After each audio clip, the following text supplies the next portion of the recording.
Arkadaşlar merhaba. Bugün size yeni bir cihaz tanıtmaya çalışacağım. Cihazımız içten çıkmalı ekranlı bir cihaz. Cihazımız bu şekilde içten paneli çıkabilen dokunmatik Android bir cihaz. Cihazı tanıtmadan önce cihazda ufak tefek şeylerden bahsedeceğim. Cihazımızın önünde bir adet şarj girişimiz var. Yanında USB girişimiz var. Cihazımız Bluetooth'lu. Navigasyon anteni vesaire var üzerinde dahili olarak. Şu şekilde içinden anten kablosu, USB kablosu, amfi kablosu, kamera kablosu ve ana elektrik soketi çıkıyor. Böyle bir kutunun içinde geliyor ürün. 232 CarPlay'li bu ürün bu. Ürün tanıtımı yapmaya çalışacağım size. Abone olursanız da sevinirim. Cihazımız bu şekilde bir temaya sahip. Ama istersek cihazın içinde farklı temalarda mevcut. Hangisini istersek seçip OK'ye basmamız temamızı değiştirmemiz için yeterli oluyor. Bu şekilde değiştirdim şu an. Tekrar eski menüsünü alayım. Temaları siz hangisini beğeniyorsanız o şekilde yapabilirsiniz. Cihazımız kafa çıkmalı değildir bu arada. Cihazımıza temel şeylerden bahsedeceğim. Gerisini artık siz kullana öğreneceksiniz. Cihazımızda işte kablosuz bağlantı, Bluetooth bağlantısı vesaire mevcut. Burada kısaca hemen bahsedeyim.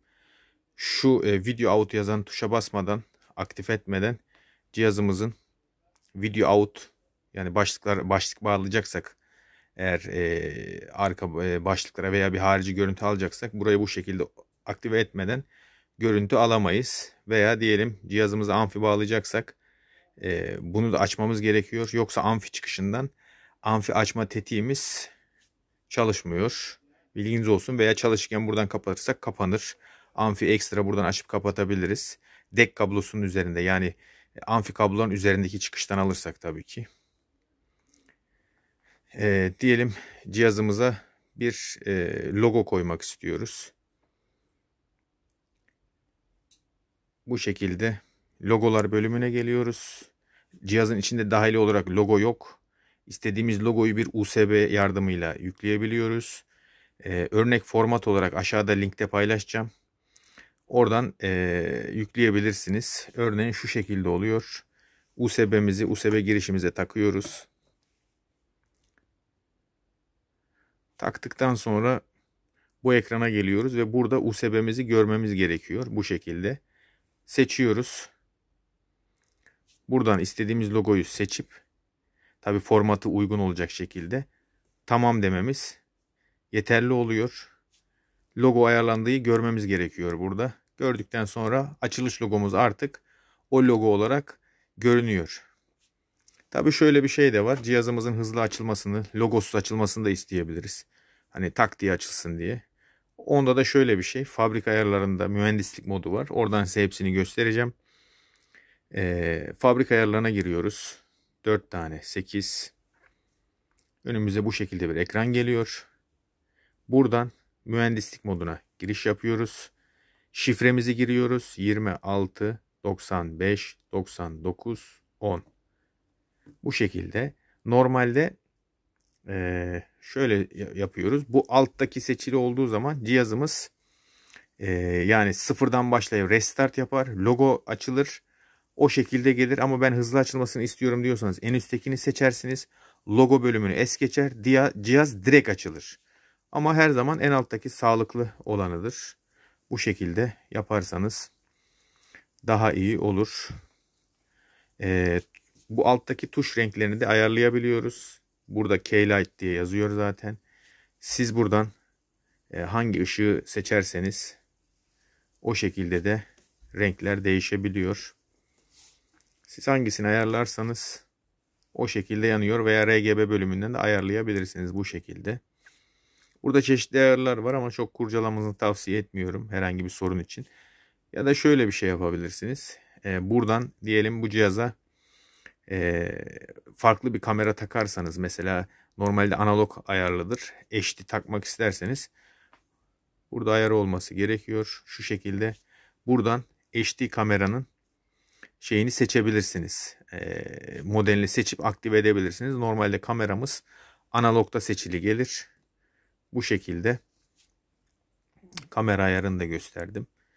Buradan cihazın sistem bilgisini görebiliriz. Sistem bilgisinde cihazın Android sürümü, işte board numarası, kaça kaç olduğu bu şekilde burada yazıyor. Ekran çözünürlüğü, işte yaptığımız logoları bu çözünürlükte yapmamız gerekiyor. 1024'e 600 şeklinde. Onu da dediğim gibi aşağıda linkini örnek olarak paylaşacağım. Oradan indirip bakabilirsiniz. Cihazınıza yükleyebilirsiniz bu şekilde. Diğer ayarlar bölümünde ise bu şekilde gelir. Cihazımız float bar dediğimiz, açtığımız zaman burada telefon ekrandaki gibi bu şekilde açılır. El freni dediği, burada bir yazım hatası var. Zorunlu modla el freni karışık. Bu zorunlu mod bu şekilde olması gerekiyor. Yoksa cihazımızı hani bu ayarları değiştirirsek şey yapar. Açıldığı zaman ekranda bir uyarı gelir. OK dememiz gerekir. OK demeden cihaz çalışmaz. Bilginiz olsun. Buradaki mute'de bunu açtığımız zaman, geri vitesi açtığımız zaman müzik tamamen keser. Diğer türlü ya kısar ya hiç kesmez. O şekilde yapar. Burası cihazımızın GPS alıp almadığını gösteren ekran. Hani demo ekranı. Enlem boylamamızı gösterir. GPS anteni takılı ve doğru konumda olması gerekir. O zaman burada çubuklar çıkarak yatay dikey enlem boylamamızı yazar. Bu şekilde cihazımızın parlaklık ayarı.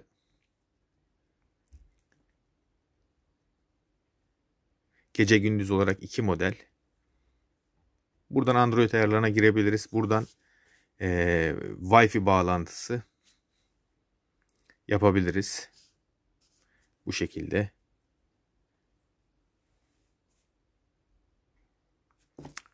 Burada çeşitli ayarlar var ama ihtiyacımız yok bunlara.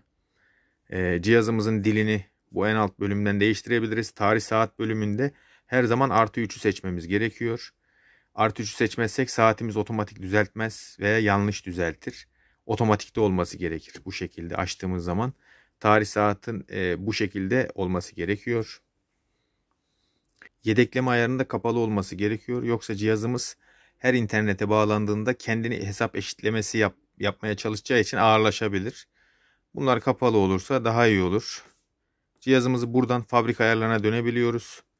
Tüm verileri sıfırla deyip, telefonu sıfırla deyip cihazımızı ilk günkü haline çevirebiliyoruz. Burada ben sadece gerekli olabilecek şeyleri anlatmaya çalışıyorum. Gerisini artık siz kullandıkça öğreneceksiniz. Burada işte soketlerin ne işe yaradığı, bağlantılarını vesaire bu şekilde gösteriyor. İç ayarlar bu şekilde. Buradan işte müzik bölümüne geçebiliyoruz. Bluetooth'umuz bu şekilde. Buradan şifresini ve Bluetooth'un ismini bu şekilde görebiliyoruz bağlanmamız için. Cihazımızın ana menüsü zaten bu şekildeydi. Cihazımızın içinde bir hesap makinesi de var. Bu şekilde. CarPlay'imiz var. CarPlay'imizi internete bağlanıp aktive etmemiz gerekebilir. Burada offline aktivasyon yazıyor. Kullanmadan önce cihazımızı önce internete bağlayacağız. Saat tarihini ayarlayacağız. Bu ekrana geldiğimiz zaman burası online olması gerekiyor. Online olduktan sonra cihazımızı bağlayabiliyoruz artık. Cihazın üzerinde kablosuz ve kablolu CarPlay özelliği ve artı Android Auto özelliğimiz var. Bu şekilde bağlanabilirsiniz. Ekranımızı buraya yansıtabiliriz.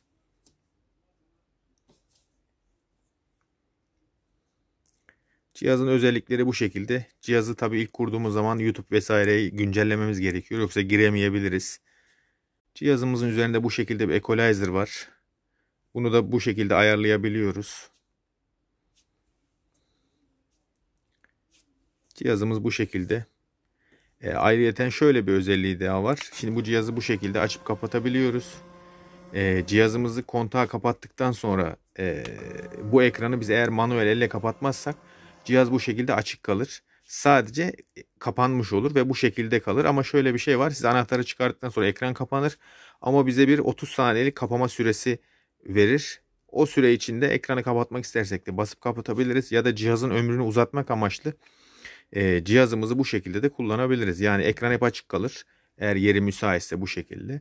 Biz normal aç kapa yaparak kullanabiliriz. Ekranda herhangi bir sorun yaratmaz. Ne kadar çok cihaz içeri girip çıkarsa cihazın bozulma ihtimali o kadar kolay olur. Cihazımız bu şekilde. Bir soket girişi de mevcut. Cihazımızın fişini çıkaralım. Elektriğimizi keselim. Radyo anteni, kamera girişi, USB girişleri, amfi çıkışları bu şekilde. Burası da GPS anteni. Cihazımız bu şekilde bir ürün. Bazı linkleri veya açıklamaları aşağıda yazacağım. Ona göre bakarsanız sevinirim. Kolay gelsin.